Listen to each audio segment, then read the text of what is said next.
Hello, welcome to the channel or wherever you are viewing this video. Keith Reno here and would like to share with you some information today pertaining to credit. I've been a mortgage professional for over 15 years, a real estate investor. I've had the privilege of learning a whole heck of a lot about credit and being able to educate folks on how to maximize their credit scores. There are some common questions, some common themes when it comes to credit that I get asked or have the opportunity to share and want to relay some of those here on this video. So let's start with the confusion when it comes to the consumer report. So oftentimes I will get a call from a potential customer and they'll say, hey Keith, I have a 700 credit score. I will run their credit and I will have to relay to them that I have pulled and discovered that they are, say, a 680 credit score, and there's, say, a 20-point difference there or so. Now, quite commonly, we will see that type of discrepancy in the consumer report versus what we pull on the home lending side, a mortgage report. And now, when it comes to the credit bureaus, at the end of the day, they are taking the information that they have gathered, they have algorithms, that's how they generate these scores, and they have different algorithms. There's the consumer report, as we're calling it, and that is typically what other companies are able to monitor when maybe a company is doing a soft inquiry, they are accessing the consumer report. And there is an algorithm that the credit bureaus use to generate that score and that consumer report. Now, when you're applying for a mortgage, each time you apply for a mortgage, that is a hard inquiry where you're accessing, let's call it a mortgage report. And that report is unfortunately based upon a different algorithm. And I say unfortunately because it can be misleading, and really at the end of the day, each time you're accessing a mortgage report or something that might be a hard inquiry, it costs money, and it's kind of a way of credit bureaus, they make money.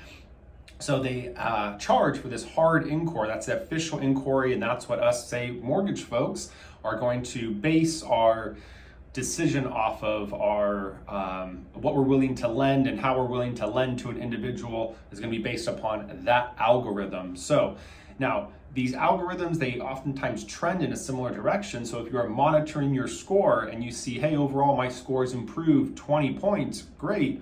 More than likely on the mortgage report, your score will have improved that same number of points, but they are not identical, but again, can give you a general trend.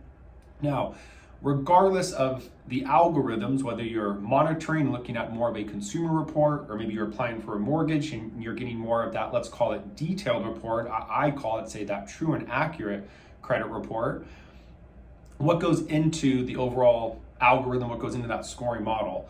So again, there's some tweaks between the two, but for the most part, they're gonna look at your payment history. 35% of what makes up your credit score is gonna be your payment history. So that's kind of an obvious one. Make payments on time, continue doing so.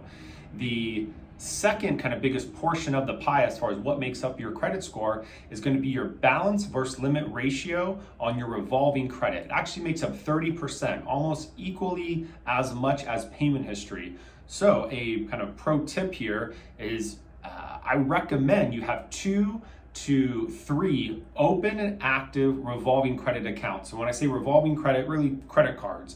Now, when I say open and active, you want to use these accounts, say, once every 6 months, and that balance versus limit ratio, what they're looking at, if you have a limit of $1,000, ideally you do not want to owe more than $250, 25% or less. So if your limit's $1,000, 25% or below would be $250. You go over 25%, you're gonna get dinged. You go over 50%, dinged a little further, over 75%, and so forth.